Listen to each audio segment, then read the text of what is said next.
Hello dear students, welcome to my channel judiciary with Rashmi. आज के video में हम भारतीय दंड संहिता 1860 के अध्याय 6 चैप्टर 6 जो राज्यों के विरुद्ध अपराधों के विषय में बात करता है की ओर बढ़ेंगे। और सेक्शन 121 से लेकर 130 तक इस अध्याय में बताया गया है, जिसे हम आज पढ़ने का प्रयास करेंगे। चैप्टर 6 के पहले तक, अगर चैप्टर 5A तक आप आईपीसी पढ़ना चाहते हैं तो आप मेरे चैनल के प्लेलिस्ट में जाके सारे वीडियोस देख सकते हैं, जिसमें मैंने सेक्शन 1 टू सेक्शन 120 क 120 ख तक पढ़ाया है। धारा 1 से लेकर धारा 120 का 120 ख तक मैंने एक भी धाराएं, एक भी सेक्शंस छोड़ा नहीं है, क्योंकि अगर आप मेरा वीडियो देख रहे हैं और आप लॉ ग्रेजुएट हैं तो इसका मतलब आप किसी कंपटीशन की तैयारी कर रहे हैं। और अगर आप लॉ ग्रेजुएट नहीं हैं, आप एलएलबी कर रहे हैं, तो आपको तो और भी ज़्यादा ज़रूरत है सारे सेक्शंस को बहुत डिटेल में समझने की, ताकि आपका अभी से कंपटीशन का लेवल तैयार होता रहे और बेयर एक्ट के बारे में एक आसान सी समझ आपकी डेवलप होती रहे। इन बातों को ध्यान में रखते हुए मैंने सारे सेक्शंस को बहुत ही डिटेल में पढ़ाया हुआ है। उम्मीद है आप बेयर एक्ट ओपन करके बैठे होंगे। बेयर एक्ट आपके पास नहीं है तो आप मेरी बातों को सुनते रहिए और उसे पेन से पेपर पे नोट डाउन करते रहिए। आपके पास बेयर एक्ट है तब भी आप नोट्स बनाते रहिए, क्योंकि आपके ये एग्जामिनेशंस में बहुत हेल्प करने वाले हैं। और डैम से और आपके प्रीलिम्स और मेंस दोनों एग्ज़ाम्स के पॉइंट ऑफ व्यू से ये सारे वीडियोस बहुत बहुत इम्पॉर्टेंट है। तो वीडियोस को पूरा बहुत ध्यान से सुनिए और जो कुछ भी इम्पॉर्टेंट बातें, इम्पॉर्टेंट केसेस में बताती हूँ उनको आप नोट डाउन करते रहिए। ये आपके एग्ज़ाम में डेफिनेटली बहुत हेल्प करने वाले हैं। चाहे आप किसी भी स्टेट से आप जुडिशरी की तैयारी कर रहे हैं, आप ऑल इंडिया बार एग्जामिनेशन की तैयारी कर रहे हैं, या फिर आप क्लैट के एंट्रेंस की तैयारी कर रहे हैं, एलएलएम एंट्रेंस की तैयारी कर रहे हैं। बहुत जगह एलएलएम में तो आईपीसी नहीं है, लेकिन जहाँ पर भी आईपीसी है या अन्य और भी जो सब्जेक्ट्स मैं पढ़ा रही हूँ या पढ़ाने वाली हूँ, तो उन सभी को आप बहुत ही डिटेल में यहाँ पे पढ़ते हुए नोट्स बनाते चलिए, जो आपके किसी भी तरीके के ऐसे एग्ज़ाम जहाँ पे लॉ ग्रेजुएट्स होना ज़रूरी है, जहाँ पे लॉ की डिग्री ज़रूरी है, जहाँ पे लॉ से रिलेटेड ये सारे सब्जेक्ट्स पूछे जाने वाले हैं, उनमें आपको बहुत ही हेल्प मिलने वाला है। तो बी रेडी, आप पेन पेपर लेके तैयार रहिए, नोट्स बनाते चलिए। हम चलते हैं सेक्शन 121 की तरफ। धारा 121 जो बताती है भारत सरकार के विरुद्ध युद्ध करना या युद्ध करने का प्रयत्न करना या युद्ध करने का दुष्प्रेरण करना, है ना। चैप्टर क्या बता रहा है कि राज्यों के विरुद्ध अपराधों के विषय में ऐसे कौन कौन से कार्य हैं जो कि राज्य के विरुद्ध अपराध माने जाएंगे। इसके विषय में यह पूरा अध्याय बात करें। इस पूरे अध्याय में हम इसी संदर्भ में बात करने वाले हैं। और धारा 121 जो कि भारत सरकार के विरुद्ध युद्ध करेगा, ऐसा युद्ध करने का प्रयत्न करेगा या ऐसा युद्ध करने का दुष्प्रेरण करेगा, वह मृत्यु या आजीवन कारावास से दंडित किया जाएगा और जुर्माने से भी दंडनीय होगा। तो आप इस पे ध्यान देंगे कि अगर आप भारत सरकार के विरुद्ध कोई युद्ध कर रहे हैं, युद्ध करने का प्रयत्न कर रहे हैं या युद्ध करने का दुष्प्रेरण कर रहे हैं, तो सज़ा कौन सी होगी? मृत्यु या आजीवन कारावास और जुर्माना। दृष्टांत कहता है क भारत सरकार के विरुद्ध विप्लव में सम्मिलित होता है। क ने इस धारा में परिभाषित अपराध किया है। भारत सरकार के विरुद्ध विप्लव में सम्मिलित होना यह राज्य के विरुद्ध अपराध है, भारत सरकार के विरुद्ध अपराध है। अच्छा, राज्य का मतलब यहाँ पे आप जो हमारे इंडिया के अंदर जो स्टेट्स हैं ना, उनके बारे में बात नहीं कर रहे हैं। यहाँ पे राज्य मतलब हमारी इंडियन गवर्नमेंट, भारत सरकार की बात कर रहे हैं।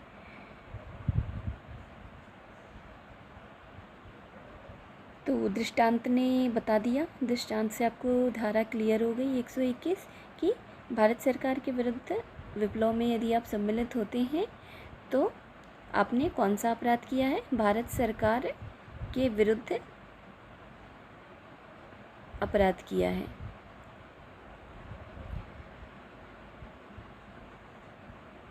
तो इस परिभाषा से आपको दो तत्व निकल के आ गए होंगे धारा 121।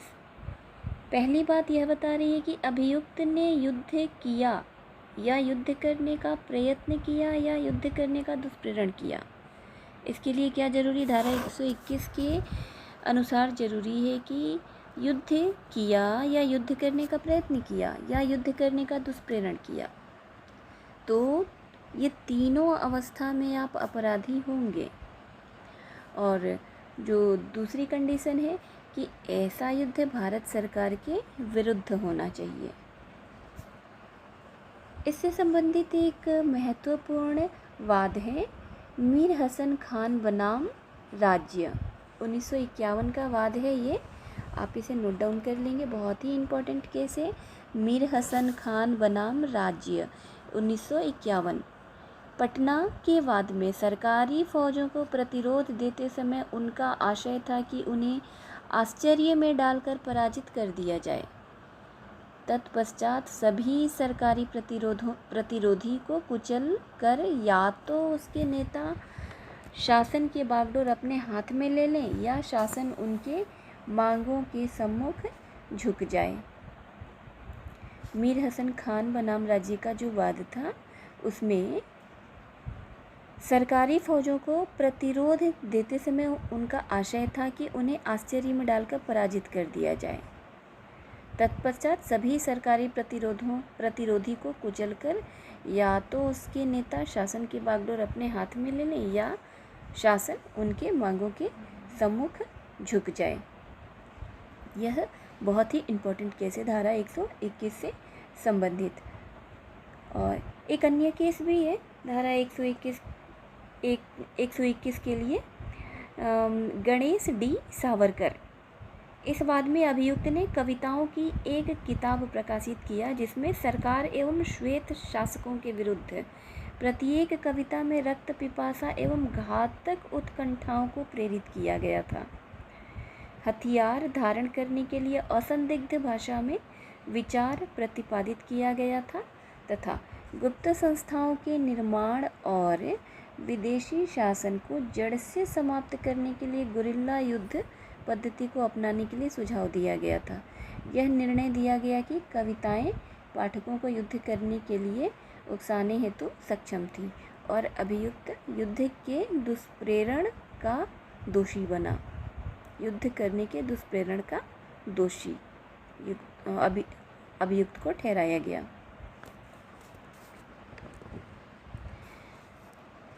धारा 121 क की तरफ देखते हैं। धारा 121 द्वारा दंडनीय अपराधों को करने का षड्यंत्र। जो कोई धारा 121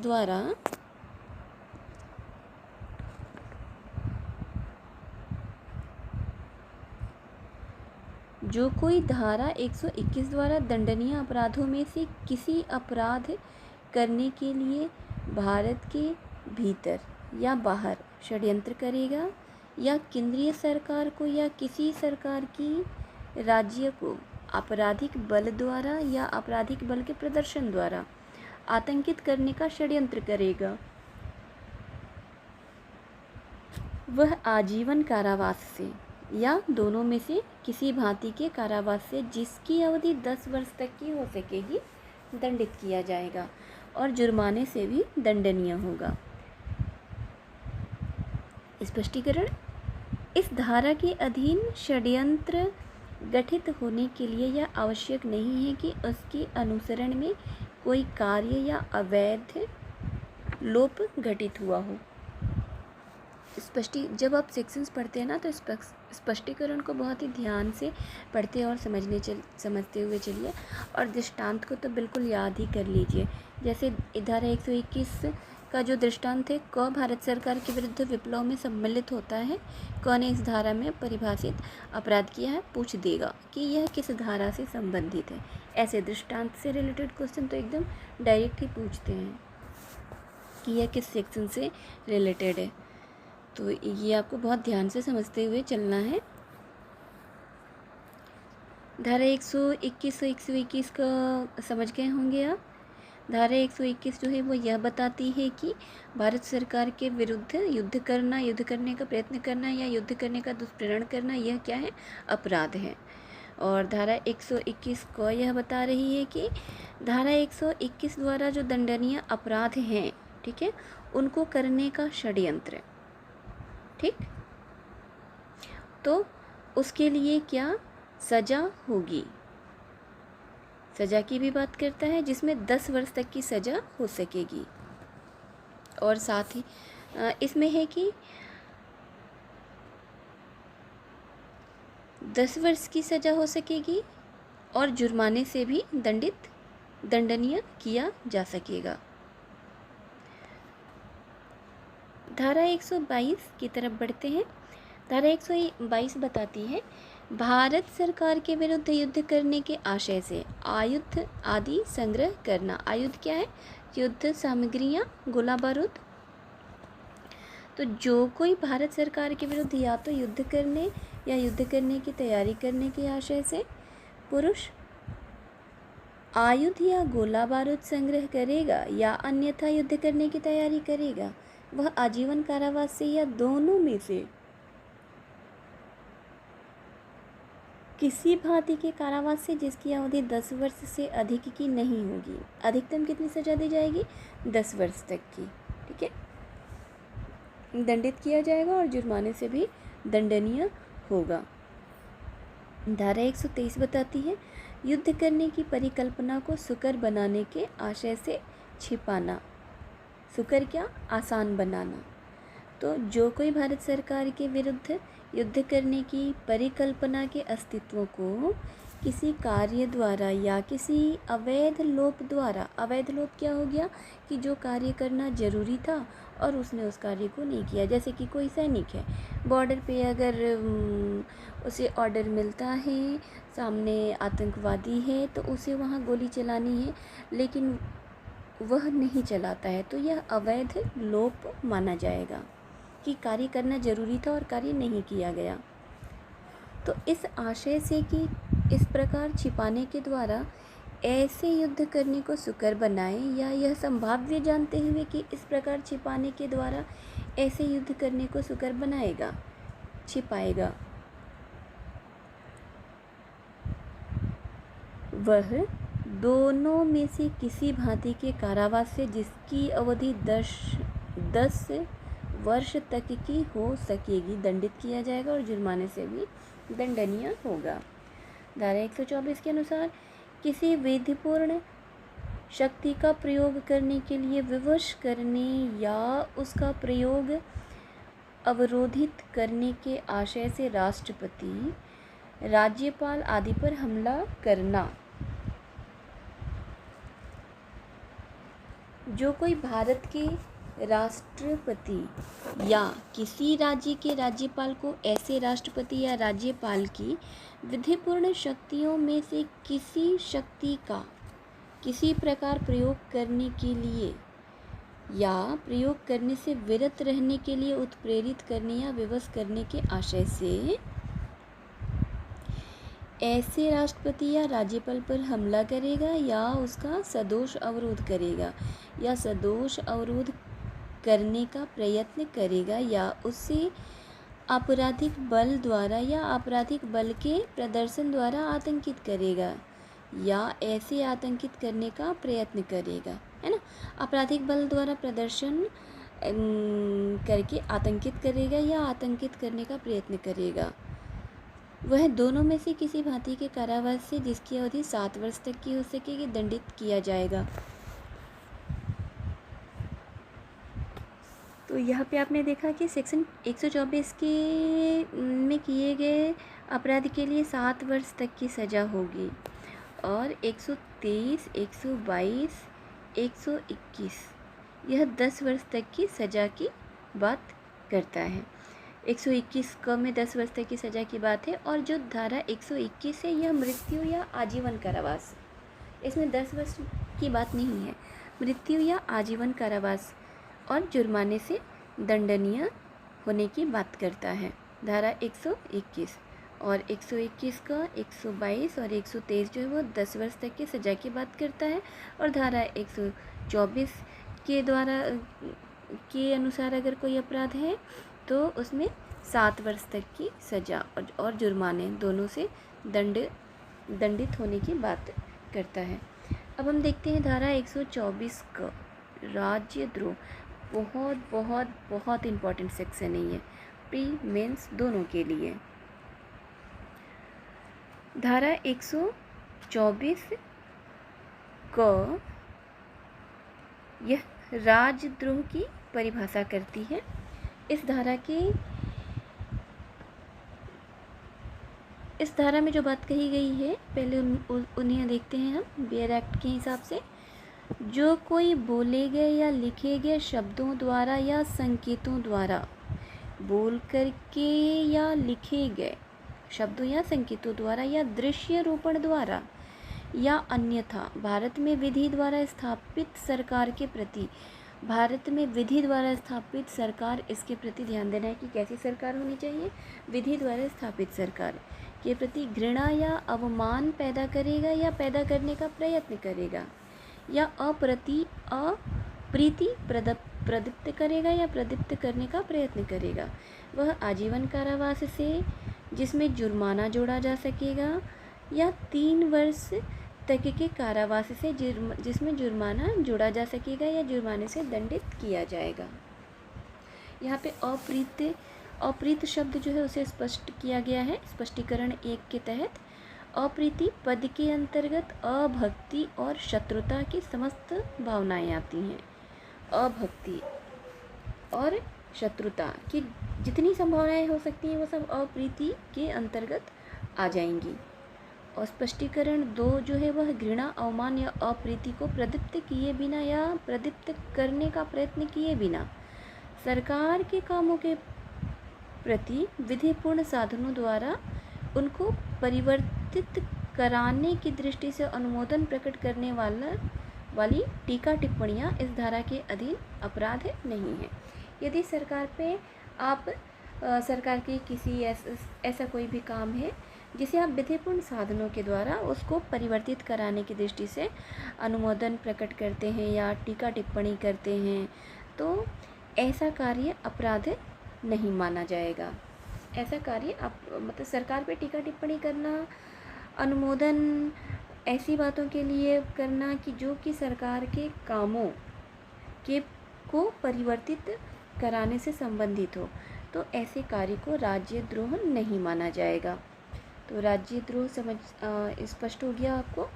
स्पष्टीकरण 3 में यह बताया गया है कि घृणा, अवमान या अप्रीति को प्रदीप्त किए बिना या प्रदीप्त करने का प्रयत्न किए बिना सरकार की प्रशासनिक या अन्य क्रिया के प्रति अनुमोदन प्रकट करने वाली टीका टिप्पणियाँ इस धारा के अधीन अपराध गठित नहीं करती। आप सरकार की किसी भी प्रशासनिक या अन्य क्रिया के प्रति टीका टिप्पणी करने के लिए स्वतंत्र हैं, इसे अपराध के अंतर्गत नहीं माना जाएगा। और धारा 124 का में राजद्रोह बता दिया गया, कौन कौन से शब्द जो हैं वह राजद्रोह के अंतर्गत आएंगे, कौन कौन सी बातें राजद्रोह के अंतर्गत नहीं आएंगी। और राजद्रोह के लिए जो सज़ा होगी वह आजीवन कारावास हो सकती है जिसमें जुर्माना भी जोड़ा जा सकता है या 3 वर्ष तक के कारावास और जुर्माना दोनों से दंडित किया जाएगा। तो धारा 124 में जो हमने राजद्रोह की परिभाषा देखी तो इसका विश्लेषण करने पर कुछ जो महत्वपूर्ण बातें निकल के आती हैं वो ये कि विधि द्वारा स्थापित सरकार के प्रति घृणा, अवमान या अप्रीति पैदा करना, या घृणा, अवमान या अप्रीति पैदा करने का प्रयत्न करना, है ना। जो इम्पॉर्टेंट पॉइंट है वो क्या हो गया कि विधि द्वारा स्थापित सरकार के प्रति घृणा, अवमान या अप्रीति पैदा करना या पैदा करने का प्रयत्न करना। और दूसरी जो इम्पोर्टेंट बात निकल के आई वो ये कि ऐसा कार्य या प्रयत्न, है ना, विधि द्वारा स्थापित कार्य सरकार के प्रति घृणा, अवमान या अप्रीति पैदा करने या पैदा करने का प्रयत्न करने का जो कार्य है वह लिखित या मौखिक शब्दों द्वारा हो सकता है, संकेतों द्वारा भी हो सकता है और दृश्य रूपों द्वारा भी हो सकता है, और किसी अन्य तरीके से भी हो सकता है। तो ये इम्पोर्टेंट फैक्ट धारा 124 क से संबंधित हो गए। अच्छा, विधि द्वारा स्थापित सरकार के प्रति घृणा, अवमान या अप्रीति पैदा करना या उनका प्रयत्न करना, इसके संदर्भ में अगर हम देखते हैं तो यदि अभियुक्त किसी लेख द्वारा अशांति उत्पन्न करने का आशय रखता है तो निसंदेह उसका कार्य इस धारा के अंतर्गत आएगा। इससे संबंधित एक केस है निहारेंद्र दत्त मजूमदार। इस प्रकरण में फेडरल कोर्ट ने निर्धारित किया था, फेडरल कोर्ट का केस था ये निहारेंद्र दत्त मजूमदार। इसमें बताया गया था कि सरकार के प्रति गाली गलौज देना ही राजद्रोह नहीं होगा, यह इस अपराध का सार हिंसा भड़काने में है ना। आप सिर्फ गाली गलौज करते हैं तो यह अपराध नहीं होगा, लेकिन हिंसा भड़क जाती है उससे तो इसे राजद्रोह के अंतर्गत माना जाएगा।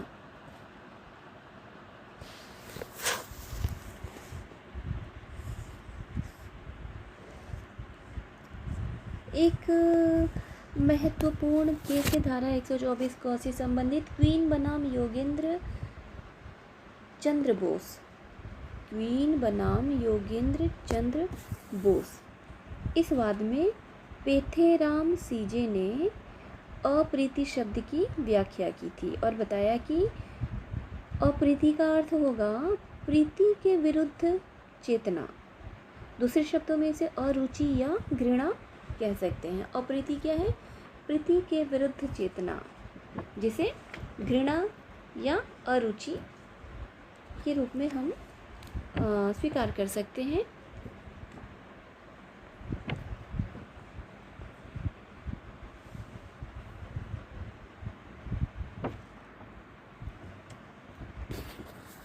एक अन्य केस है क्वीन बनाम बाल गंगाधर तिलक।